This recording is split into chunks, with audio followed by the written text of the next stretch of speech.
I watched a video recently, and Dr. Andrew Huberman, like a Stanford neuroscientist, said that after doing his research that you can become a morning person in 3 days. So we're gonna test this out, me and my wife.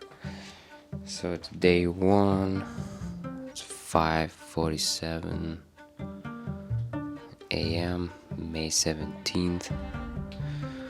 Yeah, let's try it out. So this experiment is based on a scientific-based routine that Andrew Huberman described in that video and just found out from doing a lot of research. And that routine consists of 2 anchors in the morning and the afternoon, and the morning anchor has 4 timekeepers that when you stack, you can reset your biological clock and reset your circadian rhythm and kind of force your body to be awake at the time you want it to be awake, and then feel tired at the time you want it to feel tired, and reset it to a 24-hour cycle that will follow the sun.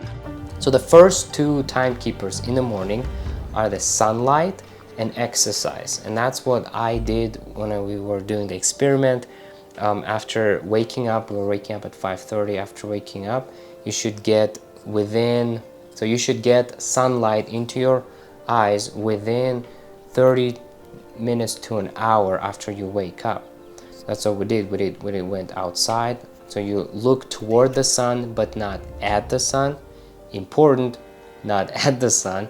And so that's what we did. And the second timekeeper is exercise, and that's why we incorporated walking with that. We went outside and walked, so that we kind of stacking, looking at the sun, and a little bit of exercise, which is walking. Okay, I think first morning was a success. Went outside, get a sunlight, we got some exercise, aka walking, got some coffee, social interaction. I mean, both of us. We interacted, we actually talked. I know, a foreign concept. So I think it was good. Hopefully tomorrow morning will be a little easier. At least that's what Dr. Huberman says should be. But we'll see.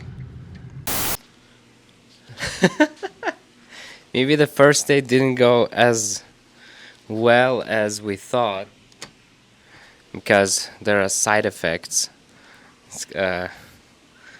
Cranky wife side effects.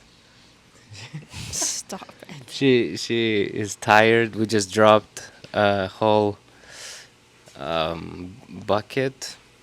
bowl of cherries On the floor. and she's very tired. She wants to sleep.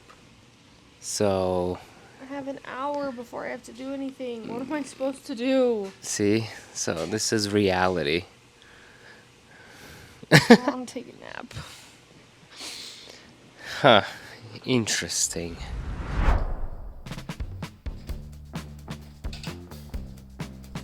So day 2 of our experiment. Today it's almost 6, May 18th. I promise we woke up at about 5:30. Our alarms went off. It just take a little bit to get here, to kind of get up and everything. So we're gonna, I woke up easier today, a little more easier, faster, less groggy. I'll ask Sydney later how she woke up. So we're gonna go again, get some sunlight, go for a walk, and then come have some caffeine, and I mean, we'll have social interaction with each other throughout the thing, and then we'll just report how we feel and how everything's gone. Okay, so the next 2 morning timekeepers that you need to stack is caffeine and then food, but that's optional. And the second one is social interaction. So caffeine, for obvious reasons, give you that energy boost, which gives a signal to your biological clock to be alert at that time. And that's why after each walk, we had some coffee.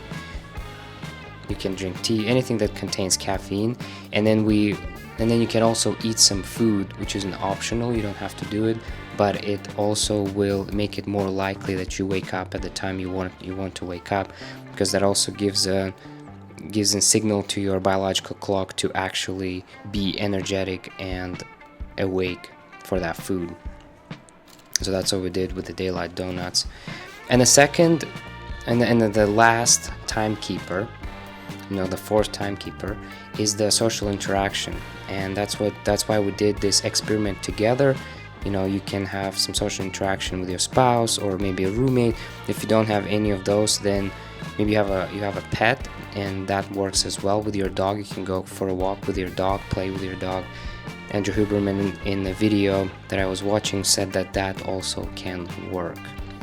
So those are the so far 4 timekeepers we went through. Is the sunlight, exercise, caffeine or food optional, and the social interaction. So stack those and you will be able to wake up at 5:30. Okay, how did you feel this time? Was it better to wake up? No. Still okay. Was it easier, or did you feel awake at all faster? No. Okay. I was only awake faster because you were standing over me. Okay. Well, maybe hopefully third day will be easier, both of us.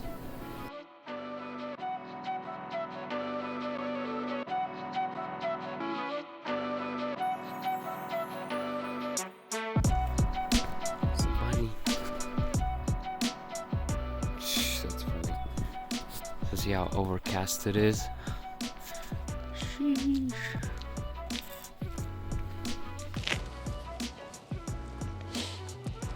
So we're on a walk and it is way not outcast, overcast, and it's cold and windy.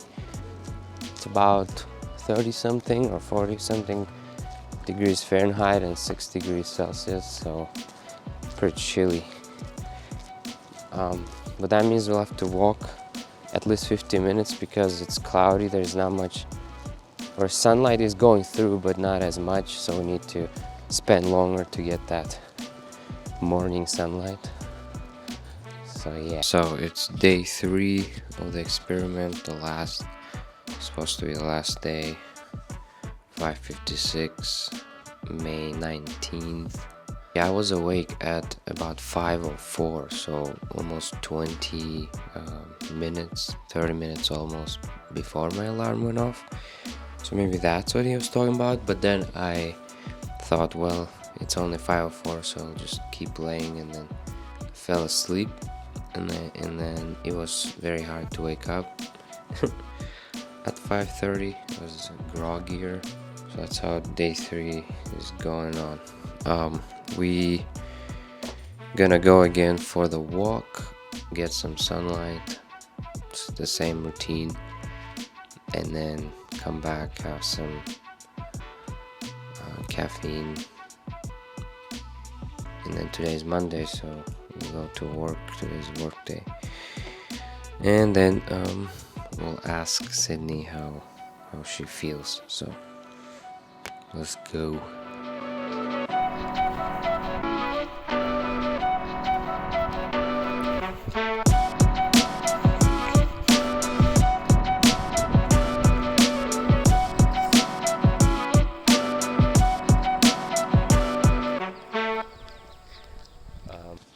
So we're back from the walking now.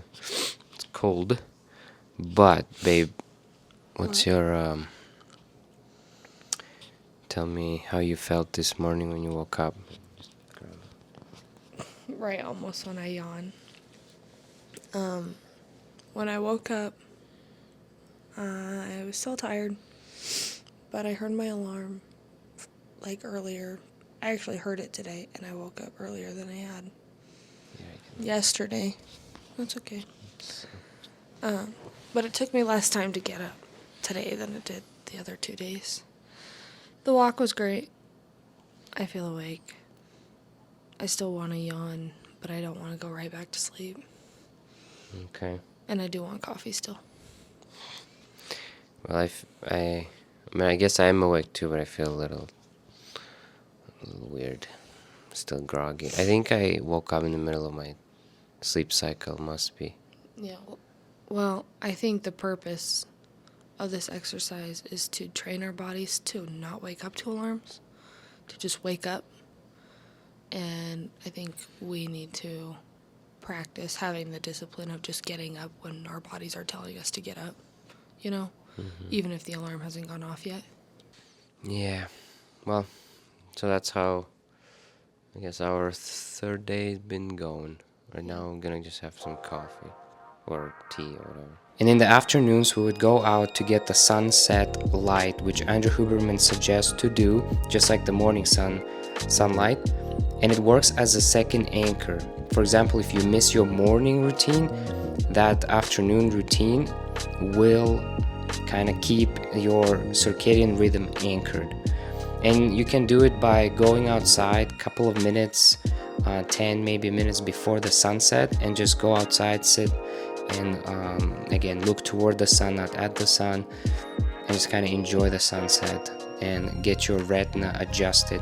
It also helps your retina, it helps the reduce by 51% the effect of artificial lights so that you can sleep a little better. All right, now I guess the biggest question is, did it work? Did this routine work for us or for me? And would I recommend it? So Dr. Huberman said in 3 days you would kind of feel that way, like you will be waking up. And what we found is that it's kind of true. It kind of worked, but it kind of didn't. We were, or at least I was waking up before the alarm a little. Like I would feel awake, or even at the alarm in a couple of minutes before the alarm. I was still tired. It wasn't like yay, and I'm just like super duper. I'm cool, you know. It wasn't like that. I was actually I was actually tired, but I was also my body was waking up already at that time. Like I remember feeling that, being awake. So I guess by the third day, you are kind of already, there's something different. You waking up at the time you were getting used to, or at the time you set up to wake up. But it actually started working better. A couple of actually like a week after that, after we started the experiment. But what happened now, it's what I think it's been 2 weeks, maybe 2.5 weeks. I was going good, and then I got sick, so that required a lot of sleep for me. I wanted to sleep. I needed more sleep, so that kind of messed it up a little. So tried to get back to it. Right now, we're trying to again kind of get back to it, and it is working. I am fully like awake. I'm literally alert and awake before 5:30, if and sometimes just at 5:30. The biggest struggle, and it's not the fault of a routine. It's not a dysfunction of the routine, of this routine. It's just literally a human thing. It's getting up from the bed. It's one it's a half a battle to win to actually feel awake in kind of wake up at that time. The second half is to get up from the bed. And for the last week, it was just cold. It's June, and it's cold, and it was cold in the morning, so I didn't want to get out of bed. So that kind of hindered a lot of my ability to have my mornings. So just as a heads up, that's kind of biggest problem there, to get up.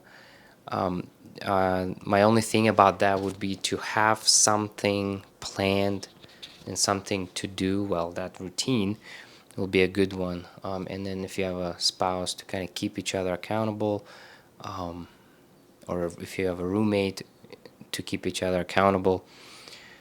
So that helps a lot. And then having some sort of goal in the morning helps a lot as well. So that's kind of it for the video. I hope this was helpful. I definitely recommend this routine and try it and do it, it actually helps because it taps into our biology and how we work and how we kind of interact, how our body follows the sun. So I definitely recommend that. I hope you liked this video. I hope you liked the fact that I documented our experiment that we tried. Subscribe if you haven't so you don't miss any videos. Like this video, and I'll see you guys in the next one. Bye.